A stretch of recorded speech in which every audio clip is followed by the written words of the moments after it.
Oke deh, bismillahirrahmanirrahim. Assalamualaikum warahmatullahi wabarakatuh. Waalaikumsalam warahmatullahi wabarakatuh. Terima kasih semua teman-teman Hikari yang udah datang. Terima kasih Kak Vivi sebagai pembina Hikari udah menyempatkan hadir di sini. Terima kasih Kak Soliha udah mau membagi ilmunya. Insya Allah hari ini kita akan sama-sama belajar bareng Kak Soliha mengenai gimana sih caranya ketika kita mau mengajarkan anak-anak di rumah memiliki bahasa tambahan. Ya bahasa ibunya tuh nggak lupa gitu kayaknya Kak Soliha ya. Iya.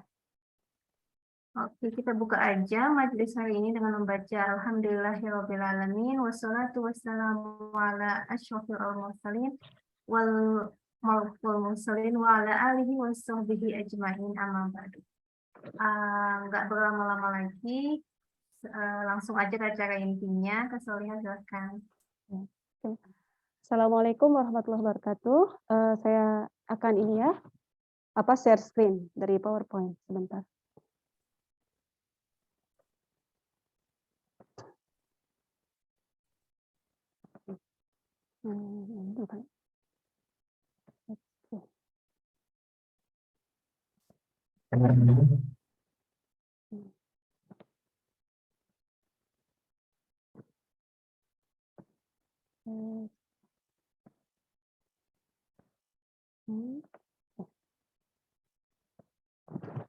Oke, jadi presentasi saya hari ini adalah mengenai bilingual atau multilingual education. Oke.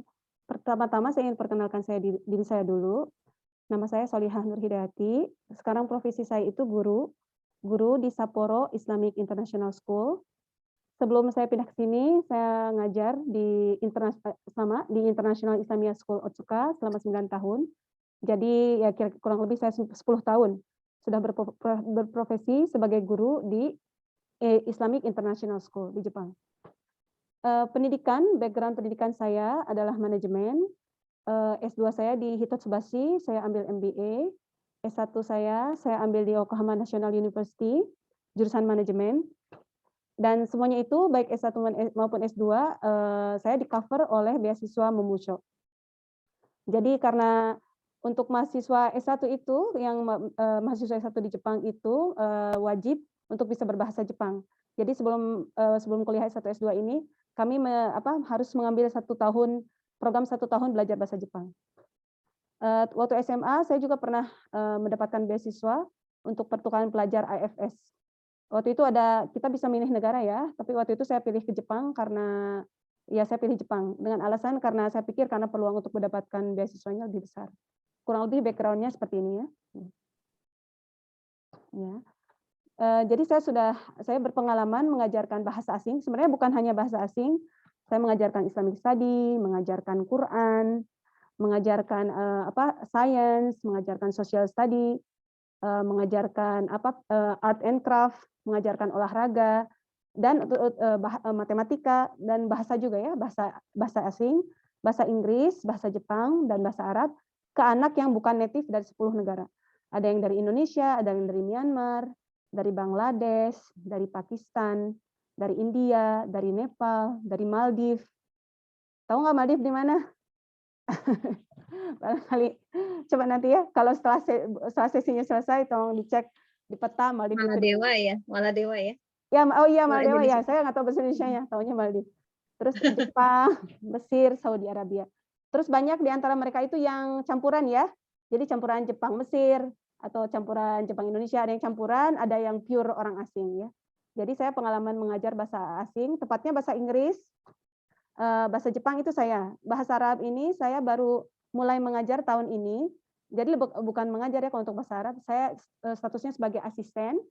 Jadi ada guru native, saya sebagai asisten. Di situ saya juga posisinya, saya juga belajar dari beliau ya.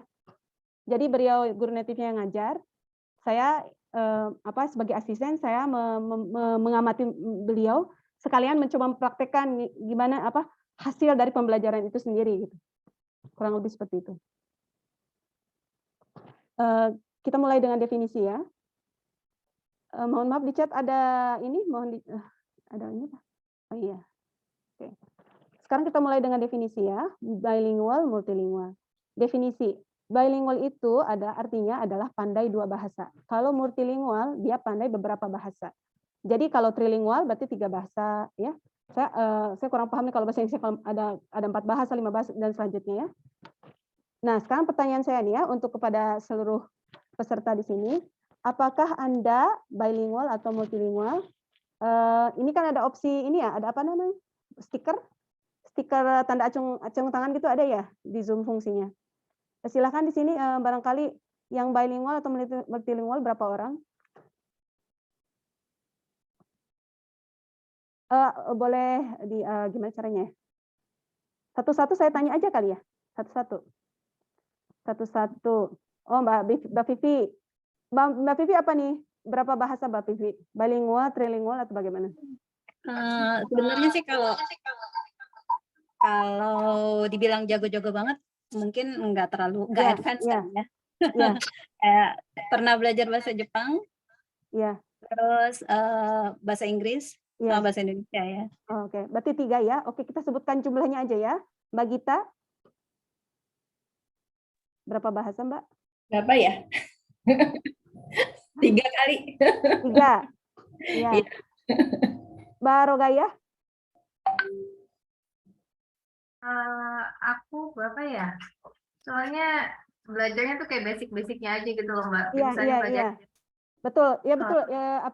Seperti yang Mbak Ma bilang ya, yang namanya bilingual, trilingual, multilingual itu dia juga ada levelnya. Levelnya bahasanya itu ada memang betul. Berapa bahasa kira-kira Mbak? Kalaupun basic-basic juga termasuk. Gimana ya? Coba kita dari ini deh, dari percakapan sehari-hari bisalah gitu. Kayak gitu misalnya, dihitungnya dari percakapan sehari-hari. Dari percakapan sehari-hari ke atas. Kalau percakapan sehari-hari, Inggris Indonesia. Kalau yang lain sekedar basic-basic aja itu ada Arabic, ada Spanish, sama French. Oh, berarti 5 ada Mbak? Iya, tapi yang 3 itu ya cuma basic aja. Basic ya. Mbak Eka?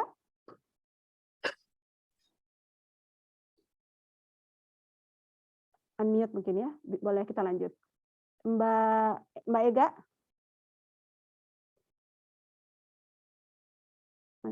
Mbak Via? Saya baru 1 Bu, mau menerapkan 2 di rumah untuk anak tapi masih dalam tahap pengenalan. Baik. Mbak Yumna? Mbak Yumna, oke. Ya udah kita Saya lanjut juga ya. 3 Teh. 3. Oh, bahasa apa aja Bu? Mbak Yumna? Oh, maaf. Ini tadi saya. Mbak Ega, Mbak tadi. Ega. Mbak Ega bukan? Mbak Ega berapa bahasa Mbak Ega? 3 aja Teh, Inggris, Nihongo, Jepang sama Indonesia, tapi 3-tiganya sama sih porsinya. Oke, ya, makasih banyak. Oke. Sebenarnya saya kaget loh. Maksudnya sebenarnya kalau mendengar dari jawaban rekan-rekan ya, harusnya minimal itu rekan-rekan itu berarti 4 bahasa bisa. Karena ada bahasa yang rekan-rekan skip. Bahasa apa coba? Sebentar ya. Bahasa Arab. Arabic kayaknya Arabic. Bukan. Bahasa daerah.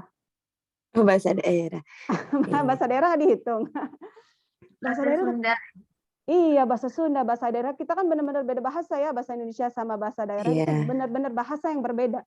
Jadi Indonesia itu ya, dilihat ini ya, ada ranking top 3 trilingual countries. Jadi kita itu Indonesia untuk top 5 bilingual, kalau untuk 2 bahasa kita ranking ketiga, untuk 3 bahasa kita ranking 1. Dan faktor yang paling banyak itu adalah karena faktor bahasa daerah. Hebat Ininya kan? mana ya? Kenapa? Kayaknya slide-nya belum maju ya Teh. Slide-nya belum maju, masa?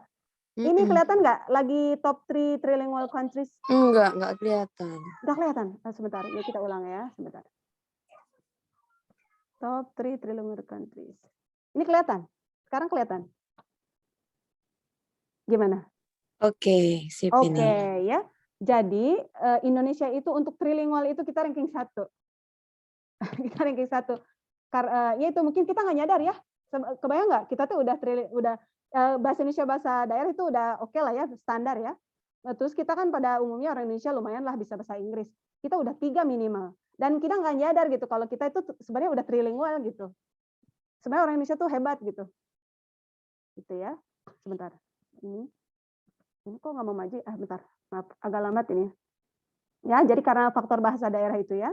Jadi kita sebenarnya pada umumnya orang Indonesia itu sebenarnya udah ya minimal 2 bahasa ya, bahasa Indonesia, bahasa daerah, kalau bisa bahasa Inggris berarti udah 3 gitu. Gitu. Sekarang kita apa ya? Coba kita bahas ya. Lahirnya bahasa Indonesia. Kenapa sih kita kan ada bahasa daerah ya? Kenapa kita perlu bahasa Indonesia? Pertama karena kita butuh bahasa pemersatu. Bagusnya Indonesia itu kita tidak menghapuskan bahasa daerah. Soalnya kita tidak menghapuskan bahasa daerah, tetap kita jaga ya. Bahasa daerah dilestarikan, tapi bahasa Indonesia itu utama karena dia bahasa untuk mempersatukan ya, untuk mempersatukan bahasa komunikasi. Jadi dulu gini kenapa yang dipilih bahasa Indonesia? Padahal penduduk Indonesia itu pada zaman itu ya, mayoritas penduduknya itu yang bahasa yang digunakan oleh mereka adalah bahasa Jawa. Tapi yang dipilih untuk menjadi bahasa pemersatu itu adalah bahasa Indonesia, karena waktu itu bahasa Indonesia itu digunakan sebagai bahasa perdagangan.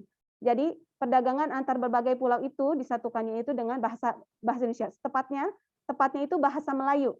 Tapi kita tidak mau menggunakan kata Melayu, kita ingin menguatkan identitas kita sebagai negara, jadi kita menggunakan bahasa Indonesia. Jadi kita tulis Indonesia, bahasa Indonesia ya. Gitu. Dan ini tuh lahirnya bahasa Indonesia, bukan lahirnya sih, ditetapkannya sebagai bahasa pemersatu itu pada tanggal 28 Oktober 1928. Itu 2 hari yang lalu. Sumpah Pemuda. Ya semoga ya, 2 hari yang lalu ya, pas banget ya momennya. Gitu ya. Bagus ya di Indonesia itu bahasa daerah dipertahankan, bahasa Indonesia diutamakan gitu ya. Gitu. Kenapa sih kita harus bilingual, harus bisa menguasai, bukan harus bisa ya. Mengapa kita bilingual, multilingual? Kenapa harus capek-capek gitu? Harus capek-capek menggunakan 2-3 bahasa, kira-kira bagaimana? Kok harus capek-capek 2-3 bahasa gitu, rempong satu aja. Orang Amerika juga satu gitu, cuman Inggris aja gitu kan. Kok harus rempong 2-3 gitu loh. 4-5. Kenapa kira-kira? Ada yang mau kasih jawaban? Kok mau berempong-rempong Ria? Mungkin ya kita bisa kita sering jalan-jalan ke luar negeri. Oh iya, itu betul sekali. Bisa ngobrol gitu ya sama penduduk lokal gitu ya. Betul itu. Betul. Kira-kira apa lagi? Jadi kayak bahasa pengantar ya yang menghubungkan kita dengan orang di luar ya, betul. Apalagi? Rasanya kalau belajar ya, kayak misalnya mau nyari jurnal gitu ya. Itu kalau dari bahasa Inggris tuh banyak gitu yang sesuai dengan apa yang kita butuhkan ya. Betul. Jadi ilmu ya, karena bahasa Inggris itu digunakan di berbagai negara, jadi sumber-sumber ilmu itu bisa kita dapatkan gitu kalau misalnya kita menguasai bahasa Inggris, betul. Apalagi kira-kira? Iya, saya juga keideaan itu nantilah ditambahin di saya ditambahkan lagi informasi dari Mbak Vivi sama Mbak Rogaya. Yang lain ada pendapat? Oke, kalau gitu kita lanjut ya. Kenapa gitu ya? Kenapa kita harus bilingual, multilingual? Pertama, untuk menjaga ikatan keluarga. Misalnya gini, saya ini kan ada darah Jawa nih, ada darah Jawa ya. Saya ada darah Jawa. Tapi saya tuh nggak bisa bahasa Jawa. Jadi saya tuh campuran. Saya suka bercanda sama teman-teman. Saya juga hafu ya, tahu hafu nggak ya? Hafu itu jadi kayak anak campuran mixed marriage. Jadi mama bapaknya beda nationality gitu ya. Saya suka bercanda sama teman-teman. Saya juga hafu kok gitu. Saya anak ini hafu mana? Iya sama orang Jawa sama orang Sunda. Itu mah bukan gitu. Suka bercanda ya, suka bilang gitu. Jadi gini, saya campuran Sunda Jawa. Saya hidupnya di tanah Sunda ya. Dari lahir besar di tanah Sunda. Jadi saya tuh benar-benar nggak bisa bahasa Jawa. Jadi tiap kali ketemu nenek atau ketemu paman, bibi atau ketemu sepupu-sepupu gitu ya yang di Jawa itu benar-benar nggak bisa komunikasi. Lah kalau nggak bisa komunikasi, udah mau ketemunya jarang kan jauh ya, faktor jarak juga. Yang zaman dulu nggak ada yang namanya WhatsApp juga. Jadi ya ikatan keluarga itu ya ini aja renggang. Jadi faktor bahasa. Jadi kalau misalnya kita ingin menjaga ikatan keluarga antara misalnya anak kita, misalnya nih yang tinggal di luar negeri nih ya, anak kita ingin kita jaga hubungannya dengan nenek kakeknya di Indonesia, ya otomatis kita harus mengajarkan mereka bahasa pengantarnya. Misalnya kalau misalnya kakek neneknya bisa bahasa Indonesia, ya bahasa Indonesia kayak gitu. Kalau sepupunya bahasa Indonesia kayak gitu ya, harus seperti itu. Ya pentingnya menjaga ikatan keluarga. Nanti jangan ya mau dekat gimana gitu, ngobrol aja nggak bisa gitu kan ya. Kayak gitu. Terus berikutnya melestarikan budaya daerah. Jadi gini ya, yang namanya bahasa itu dia mencerminkan kondisi alam daerah tersebut. Misalnya di dalam bahasa Jepang ada kata gambate ya, gambate. Saya tuh berusaha gitu, gambate ini saya berusaha terjemahkan ke bahasa lain, tapi tidak ada kata yang bisa tepat menjelaskan arti kata gambate ya, yang bisa menjelaskan apa namanya atmosfer dari kata tersebut. Kata-kata ini benar-benar khas ya. Kalau misalnya diterjemahkan, kita coba terjemahkan, misalnya kok jadi bahasa Inggris ya, fight gitu, selamat bekerja keras kayak gitu, semangat kayak gitu. Ya. Tapi sebenarnya kalau kata-kata tersebut itu tidak bisa apa namanya menjelaskan makna seutuhnya dari kata ini. Kata gambate ini lahir dari alamnya negara Jepang yang apa ya saya bilang boleh bilang keras ya, alam di sini. Keras itu dalam artian bencana alam itu sering terjadi. Gempa itu langganan. Ya, namanya gempa semenjak saya datang ke Hokkaido itu gempa nggak jarang ya. Tapi waktu di Tokyo itu gempa ya dikit-dikit, getar-getar dikit itu ada. Itu ya tiap hari, beberapa hari sekali gitu ada. Jadi mereka itu terus karena mereka sudah terbiasa alamnya ini keras, tiap kali ada gempa mereka harus bangkit. Tiap kali ada bencana alam mereka harus bangkit. Jadi karena memang alamnya seperti itu jadi mereka harus bangkit dari berbagai tantangan itu. Jadi inilah yang menyebabkan lahirnya kata gambate. Jadi ya yang namanya bahasa itu dia lahir dari latar belakang kondisi negara tersebut. Jadi kalau misalnya udah ngapain sih belajar bahasa orang Jepangnya, ngapain sih pakai bahasa Jepang, pakai bahasa Inggris aja, itu kan internasional gitu. Kita nggak usah pakai bahasa Jepang nih, ngapain ribet belajar kanji, hiragana, katakana. Misalnya orang Jepangnya bilang kayak gitu. Terus nggak ada yang pakai bahasa Jepang sama sekali, musnah itu bahasa. Itu kan sulit ya. Nanti kalau jadi apa istilahnya musnah bahasa, berarti tidak bisa nanti ada hal-hal yang tidak bisa dijelaskan gitu. Ya, dengan adanya bahasa itu menjelaskan kondisi lokal negara tersebut ya. Gitu. Ya. Terus mengapa alasan berikutnya menjaga identitas. Yang namanya bahasa itu dia menunjukkan identitas. Jadi dengan misalnya saya bahasa Sunda, saya bilang ke orang-orang, saya orang Sunda. Ya, saya ada apa namanya? Bukan pride ya. Saya merasa saya orang Sunda gitu. Karena saya bisa bahasa Sunda. Kalau misalnya bilang ke orang orang mana orang Sunda, orang mana orang Sunda, saya bilang orang Sunda, nggak bilang orang Jawa. Padahal saya ada darah Jawa. Karena saya bisanya bahasa Sunda gitu kan, tinggal besarnya di Sunda gitu kan, begitu. Terus kalau misalnya anak saya nih ya, anak saya yang pertama itu dia itu lahir besarnya di Jepang, terus bahasa dominannya bahasa Jepang, padahal kewarganegaranya Indonesia. Jadi orang-orang dianya sendiri, dia sendiri merasa saya itu orang mana gitu ya. Terus teman-temannya aja memperlakukan dia itu seperti orang Jepang. Teman-temannya dia aja memperlakukan dia dikategorikan sebagai orang Jepang gitu. Jadi dengan kita bisa bahasa itu, ini saya belajar ya dari pengalaman saya punya anak-anak gitu ya. Dari anak pertama 2, 3, 4 macam-macam gitu bahasanya gitu. Ya saya belajar bahwa ya Allah, benar-benar bahasa itu untuk menjaga identitas anak tersebut. Bukan cuma bahasa Islam. Kita belajar Islam juga untuk menjaga identitas keislaman anak tersebut gitu. Jadi begitu. Berikutnya ya, kita menjaga identitas, kita tahu kita siapa, itu di sisi lain kita itu bisa jadi lebih menghargai identitas orang lain gitu. Dengan mengetahui identitas kita jadi tahu saya orang Indonesia, saya orang Sunda bisa bahasa Sunda kayak orang Indonesia ya. Dia orang Jawa bisa bahasa Jawa, dia orang Batak bisa bahasa Batak. Jadi kita tahu identitas diri kita tahu identitas orang lain, kita bisa menghormati satu sama lain. Gitu. Kita lebih karena kita tahu udah biasa ya di Indonesia orang beda kultur, beda bahasa biasa, beda agama beda biasa. Jadi nggak ketemu orang beda bahasa, beda kultur kayak gitu, udah tidak kaget. Kita udah lebih terbuka gitu, biasa. Gitu ya.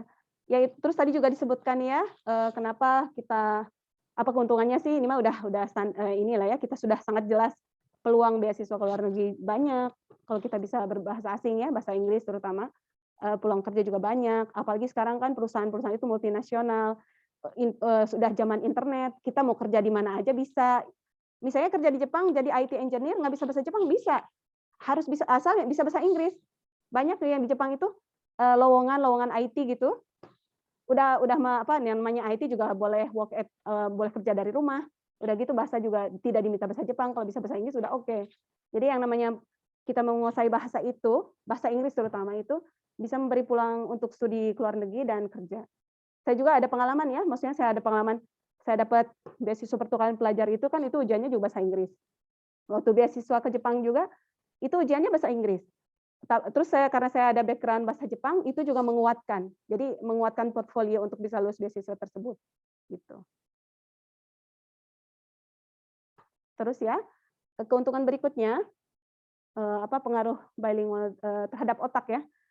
Jadi yang namanya orang bisa beberapa bahasa itu, jadi dia itu kepalanya itu harus di kepala dia harus ganti-ganti.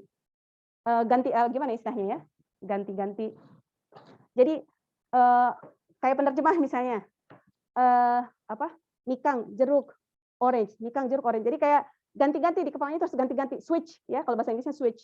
Harus ganti-ganti. Jadi benar-benar latihan otak. Benar-benar latihan otak banget gitu. Dan yang namanya latihan untuk kita ke gym aja, latihan fisik itu menguatkan badan. Sama otak juga. Semakin otak kita itu digunakan untuk belajar, dia akan semakin kuat ya, semakin pintar, semakin cerdas, semakin sehat ya. Sekarang kita coba praktek ya. Kita coba praktek ini. Ya, jadi keuntungannya kalau untuk otak, untuk cognitive flexibility, untuk creative thinking, problem solving, yang cognitive flexibility ini otak kita jadi lebih fleksibel ya. Kita akan coba ya, kita akan coba. Saya ingin rekan-rekan untuk menyebutkan warna dari kata-kata berikut. Coba mikrofonnya di unmute. Di unmute ya. Coba di unmute. Kita latihan sedikit ya. Coba sebutkan warna dari kata-kata berikut ya. Baik. Warna dari kata-kata berikut ya. Kita mulai ya. Udah di unmute ini? Monggo. Jadi yang boleh di unmute ya. Ya, silakan. Warna dan kata-kata. Iya. Hijau. Hijau. Betul. Ungu. Betul. Merah. Betul. Merah. Ya, betul. Biru. Betul. Pink. Nah, kelihatan orang Indonesia itu 3 bahasa, udah biasa. Bahasa daerah bisa, bahasa Indonesia bisa, bahasa asing bisa, makanya fleksibel. Jadi dibilang ini juga, nih kelihatan ya, dari kelihatan otak orang Indonesia ini udah biasa bahasa daerah, bahasa Indonesia gitu, dia udah fleksibel. Ini yang namanya fleksibel ya, jadi sudah biasa melihat sesuatu itu dari perspektif yang berbeda. Yang maksudnya fleksibel itu, kita sudah terbiasa melihat sesuatu dari perspektif yang berbeda. Blanco, rojo, negro, verde, violeta, azul y rosa. Ada suara apa tuh? Ada yang perlu di mute barangkali? Oke, kita lanjut ya. Terus keuntungan berikutnya adalah pikun, penyakit pikun. Orang yang bilingual dibandingkan orang yang monolingual, yang bisa satu bahasa, kita itu penyakit pikunnya itu lebih lambat 4-5 tahun. Lebih apa tuh? Lebih ke depan 4-5 tahun. Ya. Jadi lebih sehat. Kalau misalnya kita menguasai beberapa bahasa itu lebih sehat. Jadi yang namanya belajar bahasa itu sama aja dengan otak kita itu nge-gym gitu ya, nge-gym. Gitu. Yang tadi juga ya, yang kata Mbak Vivi ya, kalau misalnya kita bisa bahasa Inggris itu ya Allah subhanallah, sumber-sumber ilmu dari luar itu bisa kita dapat banyak. Saya juga sejujurnya ya, saya kan berusaha baca-baca buku juga tentang bilingual ini, saya baca-baca buku bahasa Inggris. Karena memang kita bukan native ya, meskipun saya juga alhamdulillah, meskipun saya lumayan lah TOEIC skor itu tinggi gitu, tetap aja susah ya untuk bisa memahami dengan ini ya, memahami dengan sangat dalam gitu. Terus ya kalau misalnya kita bisa bahasa asing, misalnya di Jepang, kita bisa bahasa Jepang. Untuk dakwah ke orang Jepang itu gampang. Kita bisa bahasa mereka, tahu budaya mereka. Kalau untuk menyampaikan dakwah kepada mereka itu, kalau kita tahu bahasa mereka, budaya mereka, itu gampang. Ya, saya suka sampaikan itu ke anak-anak, kan saya ada anak murid ya. Terus dia belum bisa bahasa Jepang. Terus saya coba, meskipun di sekolah ini bahasa Jepang itu tidak utama, saya coba sisipkan gitu ya pelajaran bahasa Jepang. Terus waktu itu dia menolak, secara emosional itu menolak untuk belajar, karena mungkin alasan terbesar karena dia belum bisa. Terus saya coba ingatkan, coba ayah kamu itu dia imam loh, gitu, imam masjid. Bayangkan kalau ayah kamu bisa bahasa Jepang, dia itu bisa berdakwah kepada orang Jepang. Saya coba motivasi seperti itu. Iya, coba kalau misalnya kamu bisa bahasa Jepang, kamu bisa dakwah ke orang Jepang gitu, ngajak-ngajak mereka ke masuk Islam. Saya coba motivasi seperti itu gitu. Bagaimana misalnya saya juga ya, jadi di Jepang itu yang tenaga yang dibutuhkan untuk mengajar di sekolah Islam itu adalah orang yang bisa berbagai macam bahasa gitu. Yang bisa bahasa Jepang, bahasa Indonesia kayak gitu ya. Sangat dibutuhkan tenaga pengajar yang bilingual, trilingual kayak gitu, sangat dibutuhkan. Oke ya, misalnya kita pasang target ya, kita harus bisa menguasai 3 bahasa. Bahasa daerah, bahasa Indonesia, bahasa Inggris. Kita pasang target untuk anak-anak kita atau untuk diri kita sendiri, minimal harus bisa 3 bahasa. Bahasa daerah, bahasa Indonesia, bahasa Inggris ya. Misalnya kita punya anak nih, ya baru lahir lah bayi atau baru 1 tahun, 2 tahun gitu ya. Aduh, target nih anak kita pengen 3 bahasa. Oh, by the way ini untuk untuk materi saya hari ini, berhubung saya komunitasnya ada komunitas orang Indonesia di Indonesia. Jadi saya pendekatannya lebih untuk presentasi hari ini lebih ditujukan untuk orang Indonesia yang tinggal di Indonesia. Kalau untuk rekan-rekan yang orang Indonesia yang tinggal di luar negeri, saya kalau misalnya saya ada kesempatan untuk berbicara di komunitas negara tersebut, nanti saya akan coba buat presentasi yang sesuai dengan negara tersebut ya, untuk orang Indonesia yang di luar negeri. Tapi ini untuk kali ini saya presentasinya lebih fokus ke orang Indonesia yang ada di Indonesia. Jadi misalnya kita target untuk anak kita harus bisa 3 bahasa. Bahasa daerah, bahasa Indonesia, bahasa Inggris. Ini anaknya baru bayi nih, baru 1 tahun nih. Gini ya. Terus saya coba tanya ini ya, kita pengen anak kita bisa 3 bahasa ya, bahasa daerah, bahasa Indonesia, bahasa Inggris. Kira-kira gimana caranya? Bagaimana caranya? Ada ide dari rekan-rekan? Bahasa daerah, bahasa Inggris. Ngobrol kali ya dari kecil. Kenapa, Mbak? Dengan bahasa yang berbeda dari kecil tuh udah diajak ngobrol. Ya, diajak ngobrol, betul. Diajak ngobrol dan dengan bahasa yang berbeda dari kecil, ya betul. Yang lain bagaimana? Ya. Ada ide? Bahasa Indonesia di sini.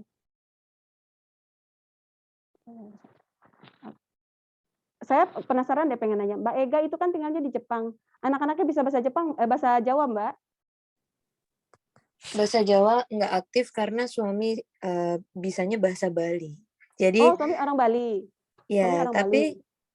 Tapi saya kalau video call dengan orang tua masih bahasa Jawa. Oh, bahasa Jawa. Orang tuanya bisa bahasa Indonesia? Orang tua bisa. Oh, tua bisa. Oke ya, misalnya kita target 3 bahasa, bahasa daerah, bahasa Indonesia, bahasa Inggris ya.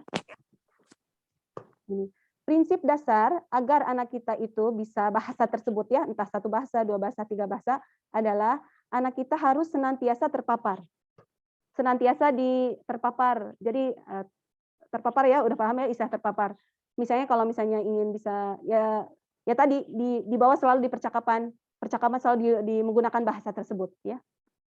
Kalau 1 bahasa kita paham ya, oke dah 1 bahasa gitu terpapar.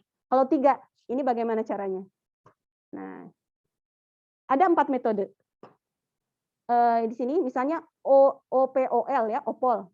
One person, one language. Misalnya gini, ayahnya pakai bahasa Inggris, ibunya pakai bahasa Indonesia. Kalau misalnya di rumah misalnya ada asisten rumah tangga, misalnya saya pengennya anak saya bisa bahasa Sunda, ya udah saya coba cari ART-nya yang bisa bahasa Sunda. Terus saya request sama mbaknya, sama tetehnya, teteh kalau sama anak-anak ngobrolnya bahasa Sunda aja. Nanti kalau bahasa Indonesia saya yang ngobrol, ayahnya bahasa Inggris. Atau kalau misalnya nggak harus asisten rumah tangga sih, bisa neneknya, kakeknya, pamannya, bibinya, sepupunya siapa aja, gitu ya, tergantung gitu. Pokoknya 1 orang 1 bahasa. Anak itu dia jadi otomatis pas ngelihat papa ngobrol bahasa Inggris, pas ngelihat mama ngobrol bahasa Indonesia, pas ngelihat si teteh ART bahasa Sunda gitu. Ini anak gampang, dia switch-nya juga gampang. Ngelihat muka ini ngomong anu, ngelihat muka ini ngomong anu, ngelihat muka ini ngomong anu gitu. Jadi anak juga kitanya juga gampang, Pokoknya saya fokusnya harus, kita kan kalau harus fokus ya. Kalau kita juga kalau misalnya, oh saya berarti kebagian ngajarin bahasa Indonesia nih, lebih mudah bagi kita juga untuk apa? Untuk menentukan tugas kita tuh apa gitu. Yang metode berikutnya, minority language at home. Gunakan bahasa minoritas, maksudnya misalnya bahasa daerah atau bahasa asing tadi di rumah. Jadi di Indonesia itu bahasa pengantar pendidikan adalah bahasa Indonesia. Jadi anak-anak bahasa apa namanya?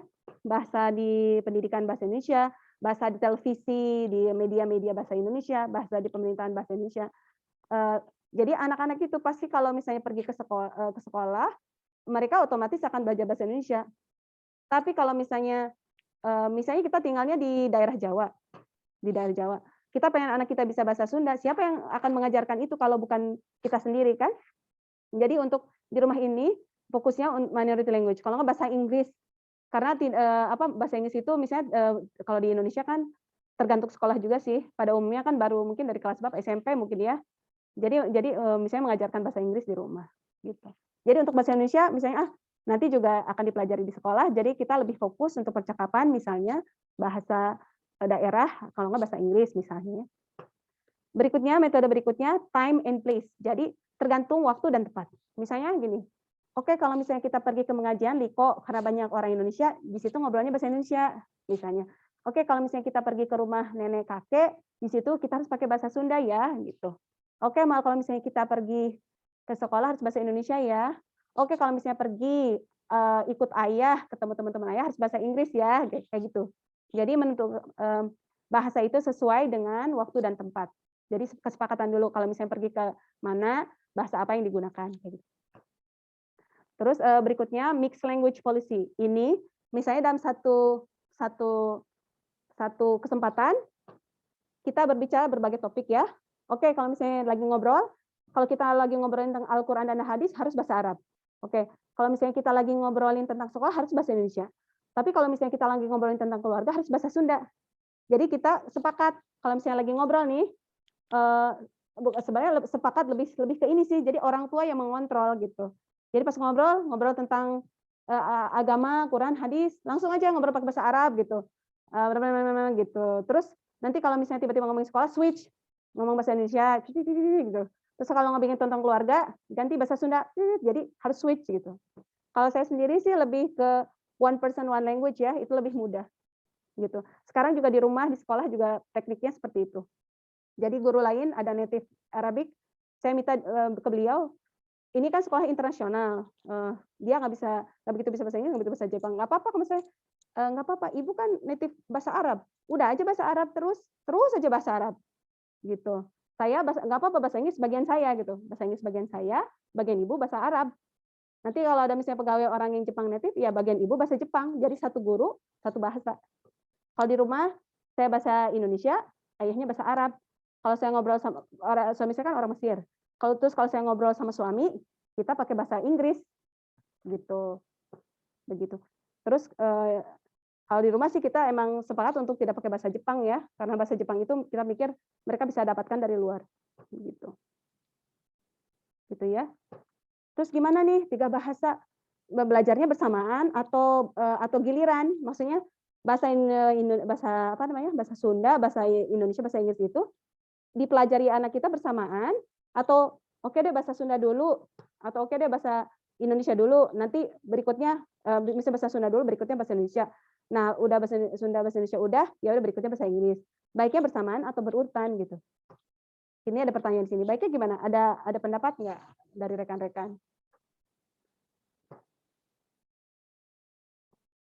Nggak apa-apa nih sambil lihat PowerPoint, barangkali ada petunjuk dari situ yang bisa dijadikan referensi. Nah, kalau yang tadi metodenya dipilih salah satu apa bisa diaplikasikan empat-empatnya? Oh, itu metodenya itu bisa dipilih salah satu karena kondisi tiap keluarga, tiap orang itu beda-beda, keluarga beda-beda. Jadi dipilih salah satu yang memang sesuai dengan kondisi di keluarga tersebut. Gitu, dipilih salah satu. Tapi kalau saya pribadi, OPOL, one person one language itu yang paling mudah. Tapi yang paling mudah itu kalau misalnya kita ini ya, maksudnya kalau suami saya kan orang Mesir, otomatis bisa bahasa Arab. Saya orang Indonesia bisa bahasa Indonesia kan udah otomatis. ya. Misalnya guru yang native ya gitu di sekolah ada guru native Arab, ya udah saya bisa bahasa Arab, saya bisa bahasa Inggris, ya udah bahasa Inggris saya gitu. Jadi udah otomatis aja kayak gitu. Bisa itu boleh disesuaikan dengan kondisi. Metode. Ini silakan ada pendapat bersamaan atau berurutan. Kira-kira yang mana nih ya gitu. Baiknya yang mana ya gitu. Misalnya kalau dua-duanya native sih sebaiknya native bahasa masing-masing ya, itu baiknya sih emang bersamaan ya. Bersamaan. Karena anak-anak jadi bisa belajar dua bahasa sekaligus, karena pola belajar mereka kan beda dari kita ya yang udah gede gitu. Iya. Kita kan harus ngerti dulu, terus pokoknya prosesnya lebih panjang. Kalau anak-anak tuh langsung bisa berat gitu. Tapi kalau misalnya dua-duanya native, misalnya kayak saya di rumah kan dua-duanya bahasa Indonesia. Iya. Saya pikir lebih bagus kalau kita penguatan bahasa Indonesia dulu, nanti setelah dia mulai bisa lancar, misalnya umur 4 tahunan, mulai baru bisa dikenalkan dengan bahasa asing gitu. Bahasa asing. Ya. Mbak Vivi itu di rumah nggak ada bahasa daerah, Mbak Vivi? Aku Betawi, Iya. suami sebenarnya Jawa ya, cuma dia memang nggak pernah ngomong Jawa di rumah, karena aku juga nggak bisa kan. Oh, terus anak-anak berarti kalau ngobrol sama mbahnya, Mbah Kakung, Mbah Putrinya di Jawa? Bahasa Indonesia. Bahasa Indonesia.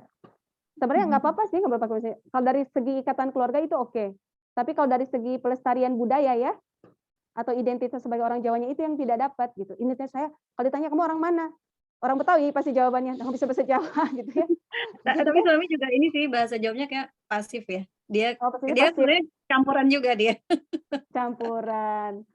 Indonesia tuh hebat deh beneran kalau udah urusan bahasa memang. Betul.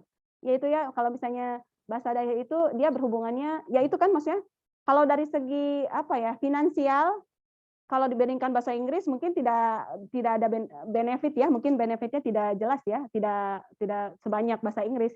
Tapi kalau dari segi identitas, kedekatan keluarga, pelestarian budaya itu bahasa daerah itu penting ya sebenarnya. Iya. Saya berharap ya itu suatu saat ya ada benar itu masa gitu di mana bahasa daerah itu benar-benar kita bahasa daerah gimana nih mau musnah nih. Jadi kita harus melakukan sesuatu terhadap bahasa daerah. Insya Allah nanti ada suatu masa yang seperti itu. Saya merasa seperti itu. Ya. Oke ya, bersamaan atau berurutan. Oke. Pertama, prinsip dasarnya ya, belajar apapun, bahasa itu lebih mudah dipelajari dari kanak-kanak sampai dengan usia sebelum puber. Jadi, kita harus paham, kalau misalnya udah lewat usia puber, kita belajar bahasa itu akan lebih sulit untuk mencapai derajat native atau mendekati native. Dan proses belajarnya juga lebih sulit, jadi kerasa lebih susah gitu ya. Kita merasa belajarnya lebih susah, untuk mencapai level native, mendekati native juga lebih susah. Jadi masa untuk belajar bahasa itu yang paling enak adalah masa kanak-kanak. Ya. Sebenarnya bukan cuma masa bahasa sih, belajar agama juga seperti itu. Saya merasa seperti itu ya. Terus gitu. Terus belajar berbicara atau berbahasa itu sama halnya dengan belajar berjalan. Kita waktu belajar berjalan itu kira-kira mikir nggak? Anak-anak belajar dari proses lahir terus sampai proses dari 0 sampai 1 tahun mereka maksudnya kerasa susah ujian kayak UTS gitu harus belajar UAS gitu masih enggak kan ya, prosesnya kan terjadi secara alami ya. Proses kita bisa dari lahir sampai bisa berjalan itu kan prosesnya terjadi secara alami.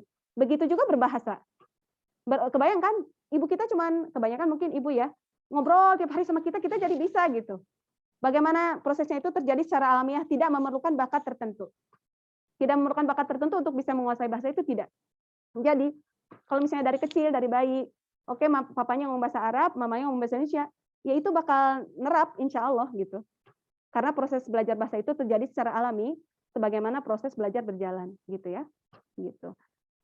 Terus, mengenai tentang bersamaan atau berurutan, ini memang tergantung kondisi rumah masing-masing ya.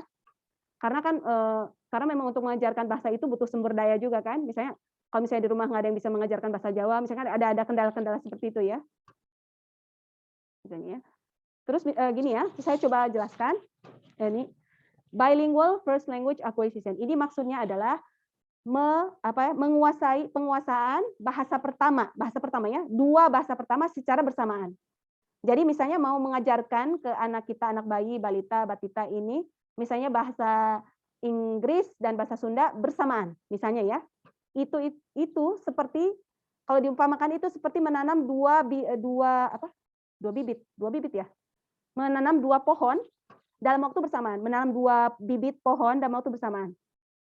Terus ini misalnya kita lihat di foto ini, kok tumbuhnya beda sih? Itu kira-kira kenapa coba? Kira-kira apa alasan ini tumbuhnya beda? Ada pendapat? Ini bukan gambarnya doang yang kayak gini. Oh, enggak, ini ada artinya. Ini ada perumpamaan kan ya? Ada artinya ya. Ada artinya. Bukan karena beda pohon. Ini beda pohon, bukan itu sih, bukan beda pohon, intinya bukan itu. Apa Bukan kira-kira? karena beda bibit. Bukan karena beda bibit. Misalnya bibitnya sama ya. Bibitnya sama. Ini mungkin gambarnya kurang bagus kali ya. Bukan karena beda bibit. Bibitnya sama, tapi hasilnya beda. Itu kenapa kira-kira? Maksudnya itu bedanya di mana? Misalnya yang satu itu subur banget sampai berbuah gitu ya. Oh, gitu ya. Yang satu subur banget sampai berbuah. Gitu. Kalau yang satu itu nggak sampai berbuah gitu. Buahnya itu nggak matang-matang, misalnya masih mentah-mentah atau gimana, kurang paham ini perumpamannya ya. Yang satu subur banget, yang satu nggak begitu. Itu ya, bukan berarti beda. Kira-kira apa penyebabnya? Iya, mungkin tanahnya bagus, terus pupuknya banyak, airnya juga sering dikasih, gitu kan? Ya, betul. Jadi si jadi ini tuh kalau diumpamakan ini, seberapa besar, seberapa terpaparnya dia terhadap bahasa tersebut. Misalnya bahasa Sunda, dia sama kakek neneknya tiap hari sama kakek neneknya tuh berapa jam, hampir 24 jam sama kakek neneknya. Sementara kalau untuk bahasa Inggris yang ngajarin papanya, tapi papanya itu cuma ada di rumah pulang dari kantor. Dan itu kan misalnya dari jam 6 sampai jam 9, 3 jam bahasa Inggris. Tapi kakek neneknya 24 jam sama anak, nggak 24 jam banget sih, ada jam tidur lah ya. Oke deh, berapa? 12 jam misalnya. Kakek neneknya 12 jam bahasa Sunda terus. Jadi kan subur tuh anak-anak, bahasa Sunda gitu ya, bahasa Sunda. Tapi kalau misalnya papanya itu yang ngajarin bahasa Inggris ya cuma 3 jam sehari, ya hasilnya beda. Jadi meskipun bibitnya ditanam bersamaan, sepakat ngajarin balita, ngajarin dua bahasa itu dalam waktu yang bersamaan, tapi karena paparannya itu beda, hasilnya juga beda. Ada yang lebih subur, ada yang lebih dominan, ada yang nggak begitu dominan gitu. Ini tentang menguasai 2 bahasa pertama sekaligus ya. Di sini saya ingin mencoba menjelaskan ke teman-teman bahwa menguasai 2 bahasa pertama sekaligus itu mungkin, itu bisa gitu. Dan prosesnya itu sealamiah seperti kita belajar berjalan, tapi memang butuh effort, butuh usaha dari kita, kita harus bisa membuat anak dalam kondisi terpapar. Kalau pengen level dua-duanya sama, berarti harus terpaparnya juga sama gitu, begitu. Berikutnya, ini ya. Ini kalau misalnya 2 bahasa diajarkan bersamaan ya. Tapi kalau misalnya bahasanya itu diajarkan berurutan, seperti apa? Nah ini mengajarkan satu bahasa pertama ya, satu bahasa pertama. Misalnya oke deh kita ajarkan dulu bahasa Sundanya dulu aja di rumah. Kan kalau bahasa Indonesia nanti deh di sekolah juga bisa gitu. Kalau bahasa Sunda kan siapa lagi yang mengajarkan kalau bukan kita gitu kan? Gitu. Ini jadi kita kayak nanam pohon ya, nanam pohon 1 bibit ya. Berikutnya second language acquisition. Ini terus berikutnya setelah kita menanam pohon tersebut, kita menanamkan si bahasa kedua ini di atas pohon 1. Gini. Jadi kalau misalnya berurutan itu prosesnya seperti ini kalau diumpamakannya. Jadi si pohonnya itu numpang di pohon ke-1. Numpang. Kalau misalnya menanam bersamaan itu beda pohon. Nah, kalau ini si pohon ini numpang di pohon 1 gitu. Kalau misalnya diumpamakan seperti itu ya. Ini maksudnya seperti apa? Jadi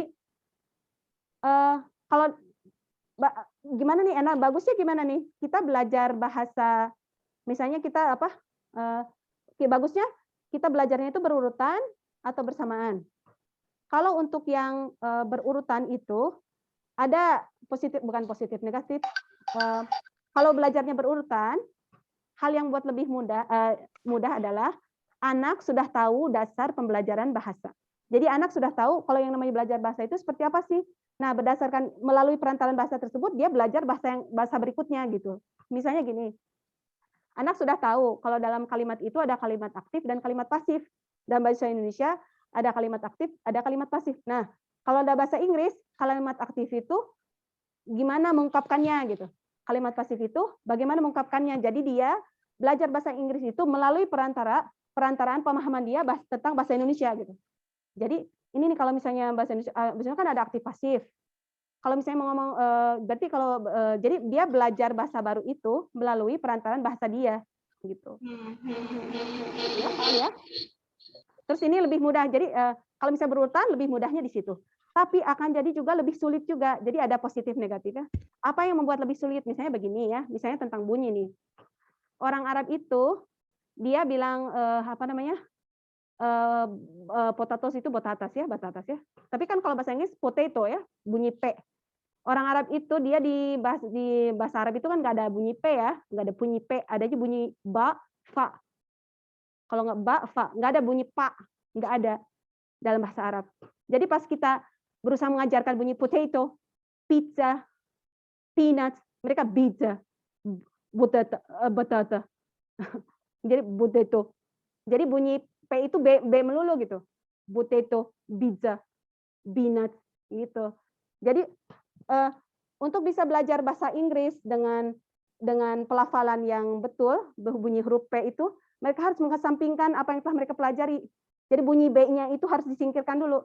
Kalau ini bunyi B, ini bunyi P. Jadi, nah itu tuh sulit gitu. Udah sulit untuk bagi mereka ya. Untuk misalnya ya, ini cuma satu contoh aja ya, misalnya tentang bunyi gitu. Jadi kalau misalnya belajarnya berurutan, dia ada kesulitan yang seperti ini, harus bisa mengesampingkan apa yang sudah dipelajari dari bahasa sebelumnya. Jadi dengan belajar bahasa sebelumnya itu, dia bisa menjadi dasar bagi kita untuk belajar bahasa baru, tapi juga bisa menjadi penghalang bagi kita untuk mempelajari hal-hal yang seperti ini ya. Ini sebagai contoh aja ya. Gitu. Terus bahasa minoritas, bahasa mayoritas. Saya tadi sudah jelaskan ya. Kalau yang namanya bahasa mayoritas itu adalah bahasa yang dipakai di sekolah, di pemerintahan, di media massa. Tanpa usaha dari kita pun siapa anak sudah terpapar, anak itu akan terpapar. Jadi kita tanpa perlu banyak usaha dari kita ya. Misalnya gini, misalnya sebentar ya, ada message yang masuk. Sebentar.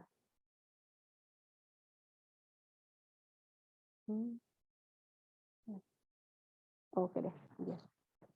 Misalnya gini, oke deh, bahasa Indonesia kan mulai misalnya anak kita mulai belajar bahasa Indonesia ketika masuk usia sekolah. Jadi waktu dari usia 0 sampai 6 tahun itu, 0 sampai 5 tahun itu, kita cuma mengajarkan bahasa Sunda, bahasa Inggris di rumah misalnya ya.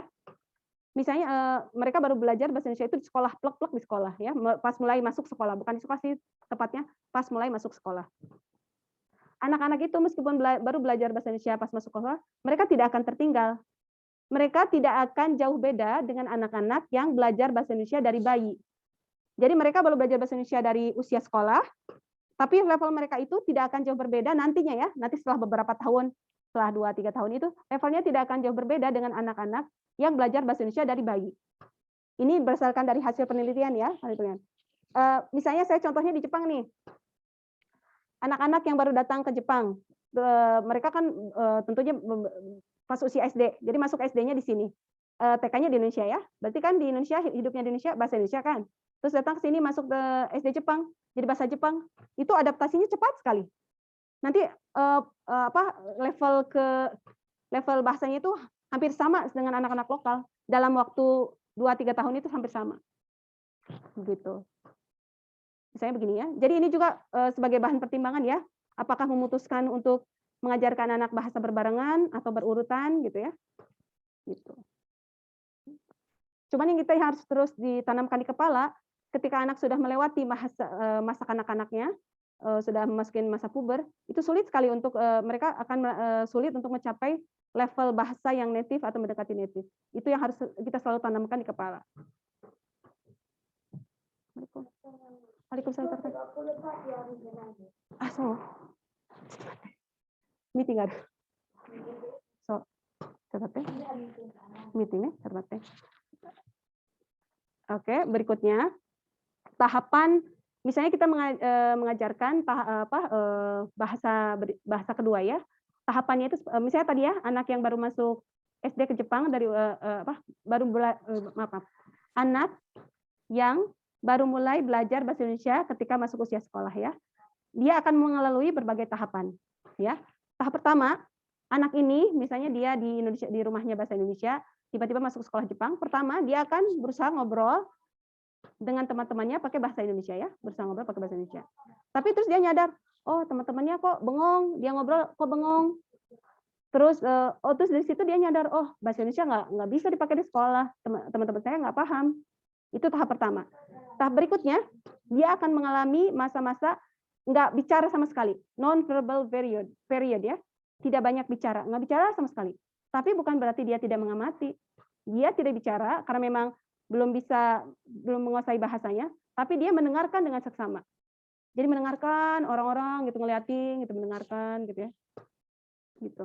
Terus tahap ketiga, dia mulai menggunakan frase bahasa sederhana untuk berbagai situasi.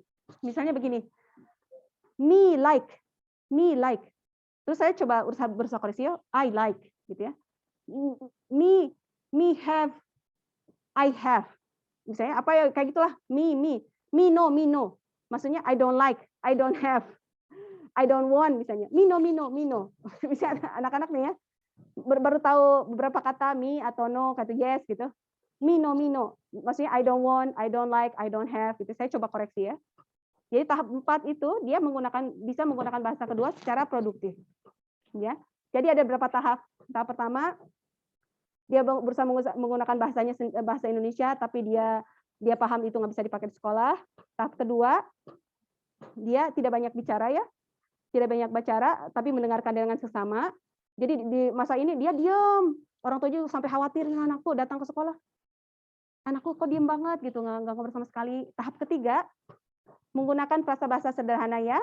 Misalnya yang apa me no, me like, me have kayak gitu ya. Terus tahap keempat bisa menggunakan bahasa seperti anak-anak lokal ya. Bahasa kedua secara produktif bisa menggunakan bahasa Jepang seperti teman-temannya. Jadi ada tahapannya ya. Ya. Terus bagaimana caranya ya? Jadi cara yang dipilih itu akan tergantung pada sumber daya yang dipunya.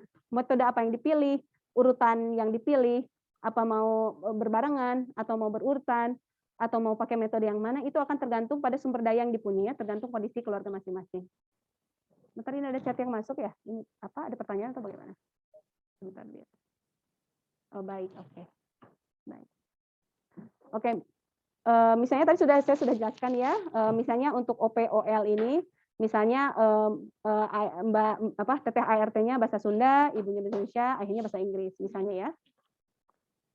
Gitu ya. Berikutnya. Gitu. Untuk sumber daya, kira-kira sumber daya apa saja yang bisa kita pakai untuk pembelajaran bahasa. Misalnya asisten rumah tangga, kakek, nenek, paman, bibi, sepupu, ya. Terus teman-teman, misalnya komunitas, misalnya kalau di Jepang kita kan suka ada kumpulan Indonesia, teman-teman orang Indonesia, nah itu juga bisa digunakan sebagai sumber daya. Atau komunitas bahasa, kalau di Indonesia itu saya kan suka ada komunitas belajar bahasa Inggris, komunitas belajar bahasa Jepang, suka ada yang komunitas seperti itu ya. Komunitas homeschool, kan Indonesia udah tren ya homeschool. Biasanya homeschool itu mereka yang punya satu visi misi, mereka belajar bareng, entah belajar bahasa Inggris, belajar bahasa Jepang, tergantung minat masing-masing. Sahabat pena, nggak tahu nih masih zaman atau nggak ya sahabat pena. Kalau sekarang kan banyak ya aplikasi chit chat gitu, saya kurang paham. Zaman sekarang udah lebih canggih ya.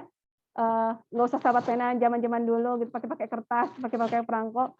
Sekarang pakai aplikasi apa sih belajar bahasa itu banyak ya. Bisa kursus, bisa sekolah itu bisa sekolah biasa, pas sekolah bilingual. Terus ada buku cerita, TV, internet, ada pertukaran pelajar ya, homestay, summer school. Kalau saya biasanya Sanlat. Saya misalnya dulu tiap kali pulang kampung, saya suka kirim anak saya pesantren kilat di Indonesia. Dimasukin pesantren kilat 5 hari gitu ya.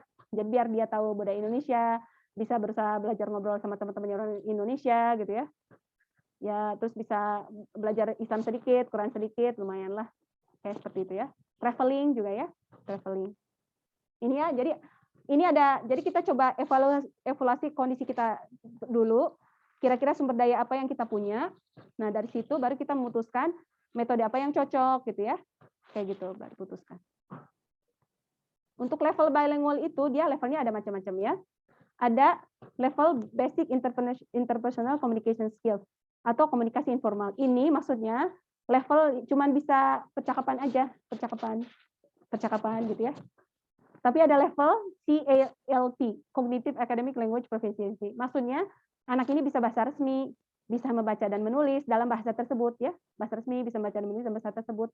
Yang biasanya proses untuk bisa mencapai level CALP ini kalau anak pergi ke sekolah dan di sekolah itu digunakan bahasa tersebut sebagai bahasa akademik ya. Begitu. Jadi level bilingual itu juga macam-macam. Jadi tergantung kepada terpaparnya tadi, seberapa terpaparnya anak kita itu. Misalnya misalnya di Jepang ini, saya cuma ngobrol aja sama anak saya, berarti dia cuma bisa komunikasi informal. Tapi kalau untuk membaca menulis bahasa Indonesia, berarti nggak bisa. Kalau misalnya saya ingin anak saya di Jepang ini bisa bahasa Indonesia secara baca dan tulis, berarti saya harus bisa memasukkan jadwal tiap hari untuk mengajarkan dia baca tulis dalam bahasa Indonesia, begitu. Dan baca tulis juga kan ya tergantung ini kan di Indonesia juga kan ada istilah-istilah istilah kalau istilah geografi, istilah alam, istilah biologi itu kan macam-macam lagi istilahnya, termasuk belajar tentang istilah-istilah tersebut juga, gitu ya. Jadi seberapa level yang kita mau itu juga tergantung ya. Berarti seberapa level yang kita mau itu jadi itu akan menentukan sebagaimana usaha ya yang harus kita berikan untuk bisa anak kita itu mencapai level tersebut. Ini saya berikan beberapa tips-tips ya. Pertama kita harus konsisten tapi tidak kaku ya. Konsisten tapi tidak kaku. Terapkan rutinitas penggunaan bahasa dalam kehidupan sehari-hari. Ingatlah bahwa pembelajaran bahasa tidak bisa dilakukan dalam semalam. Jadi butuh pengulangan. Banyak sekali pengulangannya. Terus mengingatkan anak tentang tujuan atau manfaat. Puji anak dan beri hadiah sederhana, hindari ancaman. Mama senang deh kalau kakak bicara dengan bahasa Indonesia, misalnya ya. Ih, mama senang deh kamu bahasa Indonesia jago, gitu. Ya, kita berikan pujian, kita berikan kesan positif. Soalnya kalau misalnya di sekolah itu, misalnya di sekolah Jepang ini, sepertinya kalau misalnya anak kita nggak bisa bahasa Jepang itu, maaf ya, kok kesannya kamu terus karena nggak bisa bahasa Jepang di kelas itu kan paling lambat ya dalam belajar dibandingkan teman-temannya misalnya. Jadi kan kesannya anak kita itu dia merasa dirinya bodoh. Itu bagaimana anak kita itu bukan harga dirinya atau gimana? Kesan dia terhadap dirinya terhadap bahasa kita itu dia jatuh, ya. Dia merasa rasa bangganya dia terhadap bahasa Indonesia itu jatuh karena dia merasa saya kalau nggak bisa bahasa Jepang saya bodoh, gitu. Kayak gitu ya. Jadi dia merasa apa sih untungnya belajar bahasa Indonesia gitu ya. Jadi nggak ada. Jadi kitanya harus berikan ya, mama senang banget kamu ngobrol bahasa Indonesia sama mama. Jadi harus memberikan kesan positif ya. Terus konsentrasi terhadap interaksi nyata. Sekarang memang banyak gitu ya TV, acara-acara TV atau acara di internet, YouTube untuk yang bisa mungkin ya memfasilitasi pelajaran bahasa. Tapi ingat bahwa itu komunikasinya pasif, tidak dua arah. Kalau kita kan kalau misalnya kalau kita dengan anak kita kan ada percakapan ya, interaksi gitu. Sebentar ya berikutnya. Misalnya berikutnya ya, dibuat simpel dan mudah untuk diulang-ulang, bisa menggunakan lagu atau ritme puisi ya. Anak-anak itu paling suka lagu ya. Anak saya juga mendengar kakak-kakaknya, anak saya yang busu, kakak-kakaknya nyanyi nasid bahasa Jepang, dia ikut-ikut gitu, ya. Jadi dia bisa lagu-lagu Jepang, bisa kan di daycare dia belajar lagu-lagu Jepang. Dari kakak-kakaknya dia belajar nasid bahasa Arab, dia ikut-ikut. Saya nyanyi bahasa Indonesia, dia ikut gitu, ya. Terus kaitkan dengan hal-hal yang menyenangkan, misalnya makanan enak, ya. Misalnya makanan enak, kita coba mengajarkan bahasa Inggris. Okay, I will make a sandwich. This is slice of bread. Ini roti. Okay, what do you want to put on your sandwich? Okay, misalnya blueberry. Okay, blueberry. What else gitu ya? Cream. Okay, cream. What else gitu ya. Jadi sambil mikir strawberry. Okay, strawberry. What else? Candy gitu. Gitu aja. Jadi dibuat menyenangkan. Padahal intinya untuk memancing kosakata mereka tentang makanan ya, misalnya. Kaitkan dengan hal yang lucu gitu ya. Misalnya saya suka buat game-game gitu ya.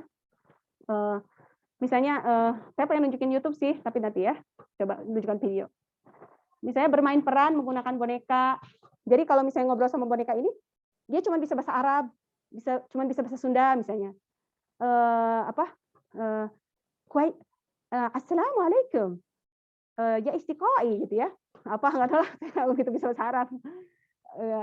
Ya kayak gitu ya. Jadi kalau ngobrol bahasa sama boneka ini harus pakai bahasa tersebut gitu. Ya, misalnya ya. Tempelkan poster-poster mencolok. Jadi misalnya kita ingin anak kita bisa bahasa Inggris, kita tampilkan poster-poster yang ada bahasa Inggrisnya di dalam rumah ya, dengan mencolok. Apakah tulisan wow atau wonderful, beautiful atau apa. Jadi selalu terpapar ya anak-anak kita. Berikutnya, jangan menertawakan kesalahan anak, jangan menginterupsi atau mengoreksi berlebihan. Misalnya kita lagi belajar Quran nih, misalnya kita gurunya deh, si murid kita ini untuk baca panjang pendek aja masih suka salah gitu ya. Jadi kalau misalnya panjang pendek aja masih salah, jangan kita koreksi semuanya, kolahnya juga, iklab, ifa, idgom, ya teler gitu. Maksudnya dia baca-baca huruf aja masih suka salah, benar salah, baca huruf jim, kho, ketuker, kayak gitu ya. Panjang pendek yang 2 harakat aja masih belum bisa gitu. Jadi jangan dipusingkan dulu dengan iklab, ifa, idgom kayak gitu ya. Jadi kita berusaha mengoreksi itu jangan berlebihan. Kita fokus aja untuk sementara kita apa gitu. Ketika anak berusaha mengungkapkan sesuatu, bantu untuk mengungkapkan dengan kata-kata. Saya juga kan di sini mengajarkan anak-anak non native. Jadi mereka kan suka pakai body language ya. Sensei, teacher, miss gitu ya. I want terus menunjukin gitu bagaimana saya, you want to play ball, you want to throw and catch with the ball, gitu. Jadi coba menerjemahkan apa yang mau gitu ya. Berikutnya, jangan minta untuk tampil di depan orang banyak, karena kalau anak merasa dia bodoh gitu, maksudnya belum menguasai suatu bahasa terus kita paksa untuk tampil, dia akan merasa dia merasa akan dipermalukan di depan umum gitu ya. Jadi kita harus hati-hati. Gitu ya. Menunda pembelajaran bahasa. Ada saat-saatnya kita harus belajar bahasa. Misalnya kalau misalnya ada anak itu punya masalah gangguan pendengaran, ABK, autis, disleksia, jangankan untuk mengajarkan 2 bahasa, untuk belajar satu bahasa ibu aja, mungkin anak ini hal ini sudah menjadi kendala. Jadi untuk belajar satu bahasa aja hal ini menjadi kendala, tentunya saja untuk bahasa akan menjadi kendala juga. Kadang yang sangat disayangkan adalah ketika ada kendala seperti ini, si orang-orang misalnya si guru atau istilahnya psikolog atau terapis atau gimana ya Mbak Vivi, saya kurang paham. Kadang mereka saya kurang paham ya kalau ini. Kadang yang disalahkannya itu, ini kalau menurut buku yang saya baca tentang ini, dia kan ahli bahasa ya. Kadang yang disalahkan itu bahasa keduanya yang disalahkan, kan belajar 2 bahasa. Ini gara-gara belajar 2 bahasa nih, bahasa keduanya jangan diajarin dulu deh. Padahal masalah ini menyangkut untuk satu bahasa saja, ini sudah jadi masalah gitu. Jadi bukan karena bahasa keduanya, untuk belajar satu bahasa aja, yang keempat hal ini jadi masalah. Jadi jangankan 2 bahasa, satu bahasa aja jadi masalah. Jadi sebenarnya penyebabnya itu bukan di bahasa kedua tadi gitu. Begitu. Mungkin kalau untuk ini udah jam 7.10 ya. Kira-kira apa dari sesi tanya jawab atau bagaimana ya? Kalau mau lihat video, saya juga boleh share beberapa video. Sebentar ya, saya coba pindah ruangan dulu. Saya baru tahu kalau di sekolah ada acara. Saya datang ke sekolah dia cari ini tidak ada gangguan, tapi ternyata sebentar. Gelap ya. Sebentar.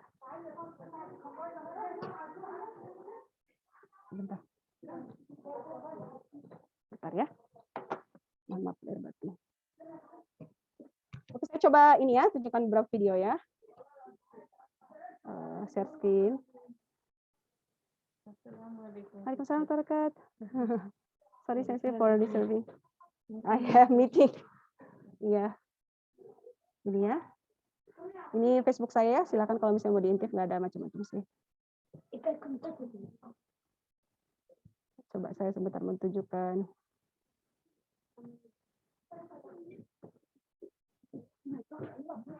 Sebentar ya. Sebentar ya. Sebentar.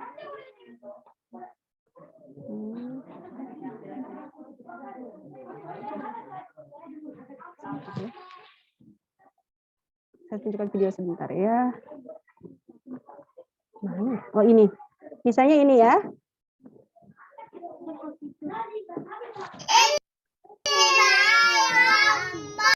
Kelihatan nggak?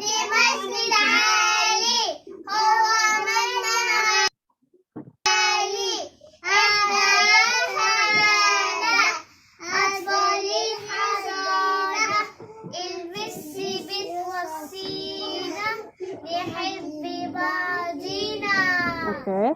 Jadi ini video anak saya ya yang bungsu. Anak saya yang bungsu itu dia ikut kakak-kakaknya nyanyi bahasa Arab. Ya. Nyanyi bahasa Arab. Kita kedengaran ya? Videonya kelihatankah? Terdengarkah? Kelihatan dan terdengar. Kelihatan. Iya, betul terdengar. Iya. Ini jadi video anak saya yang bungsu, jadi dia ikut kakak-kakaknya nasihat bahasa Arab. Anak saya ini 2 tahun, usia 2 tahun ya. Jadi kalau misalnya kita tanya, anak bisa belajar bahasa Arab usia 2 tahun? Bisa. Ya. Terus, aduh maaf jadi ke atas lagi, manjat lagi. Ini deh di WhatsApp ada kayaknya, sebentar. Aduh. Oh, wait. Stop share dulu. Sebentar ya, harus manjat dulu. Saya menunjukkan lagi. Maaf. Sebentar ya.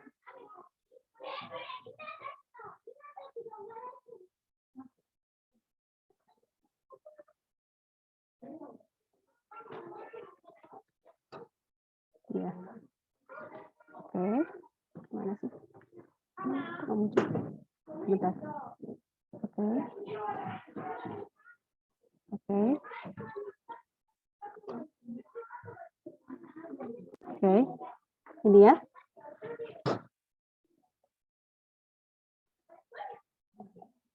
Oh, nggak kedengeran ya? Nggak kedengeran ya? Oh, maaf. Ini. Kok ini mati ya? Ini. Iya, itu. Iya, kembalikan ke situ coba. Bisa? Tolong kembalikan ke situ, ke pensil. Kembalikan ke pensil penghapusnya. Amani. Kan Amani yang copot. Ada. Ketemu? Ketemu. Tadi anak saya ini, dia kan di daycare-nya pakai bahasa Jepang. Jadi dia bilang, atta gitu, itu bahasa Jepang ya. Terus saya bilang, ketemu. Saya berusaha di situ mengajarkan dia bahasa Indonesia ya. Ketemu. Terus dia coba meniru ya, ketemu, dia bilang gitu ya.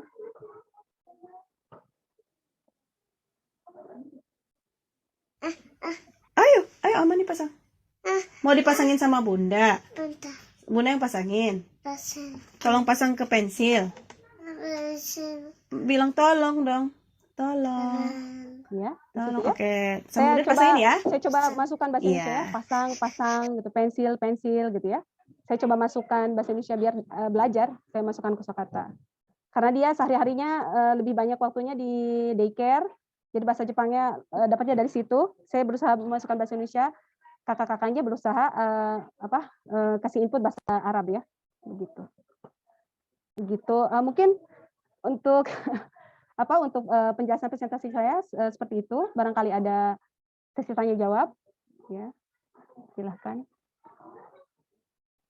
Mungkin saya juga mohon izin, saya baru tahu kalau di sekolah ada acara. Saya kan datang ke gedung sekolah biar tidak ada keributan gitu, meninggalkan suami dan anak-anak di rumah, mencari ketenangan, tapi ternyata di sini ada acara. Saya baru tahu.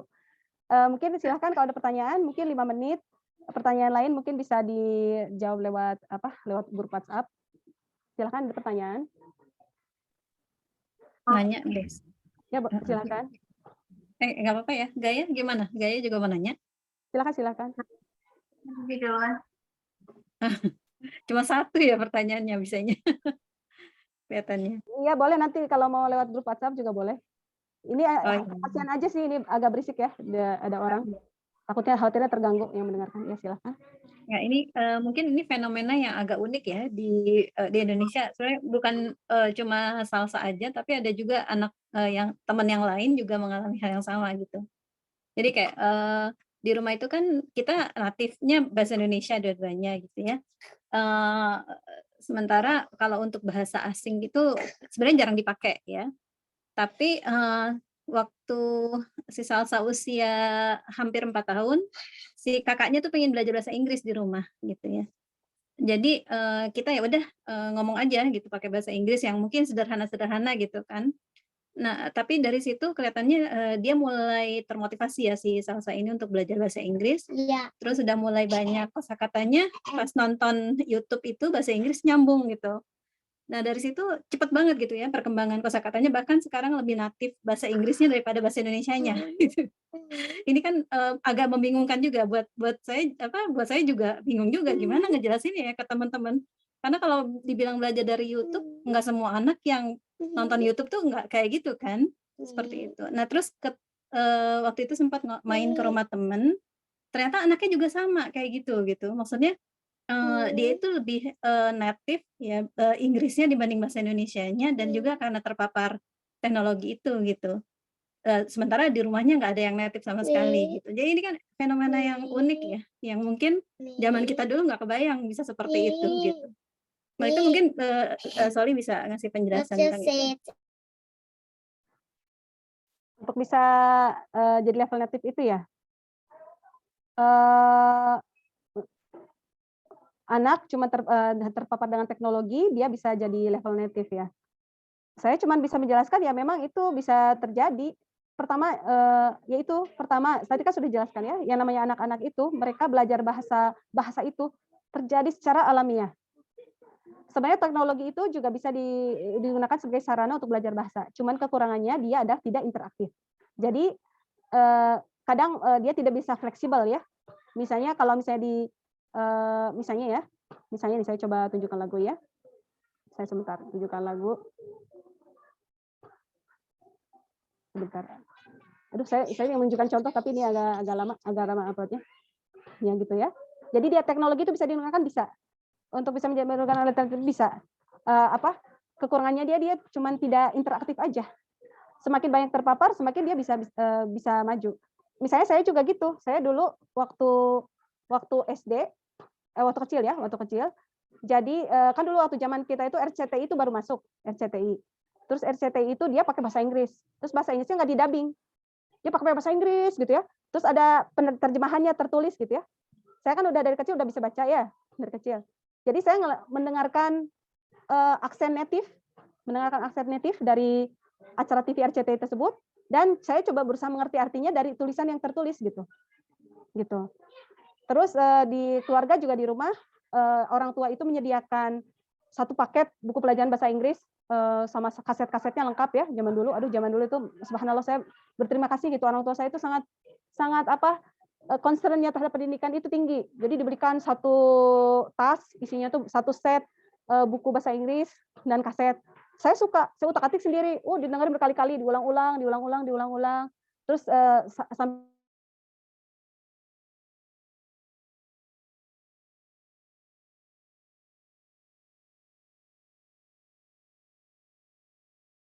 Halo? Putus ya dari Solinya kayaknya. Iya, Kak, kayaknya dia ada technical difficulties.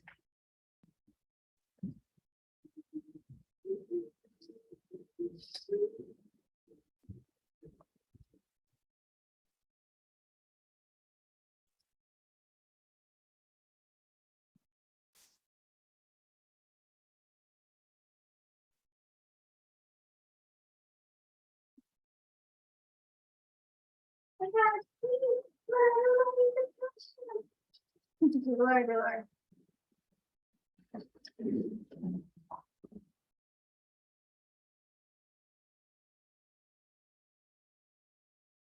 Terlempar ya kelihatannya. Keluar. Iya, kayaknya keluar. Padahal lagi menarik ya penjelasannya.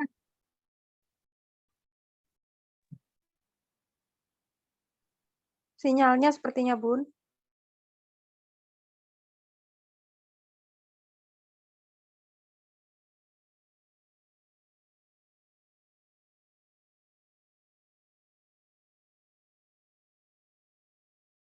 Ada di chat kayaknya Kak Solihan.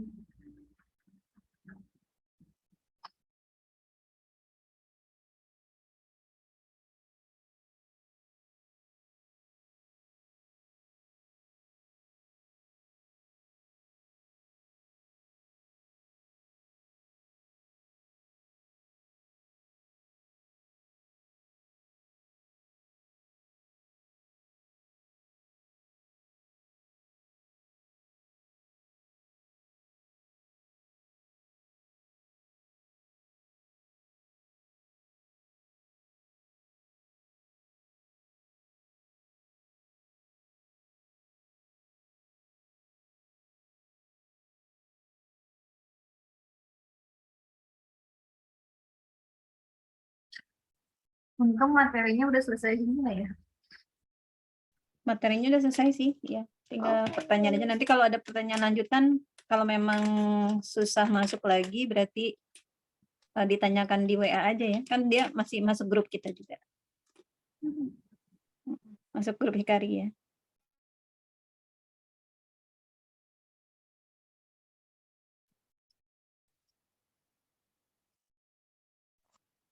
Listriknya mati, Bun, ada di WA. Iya.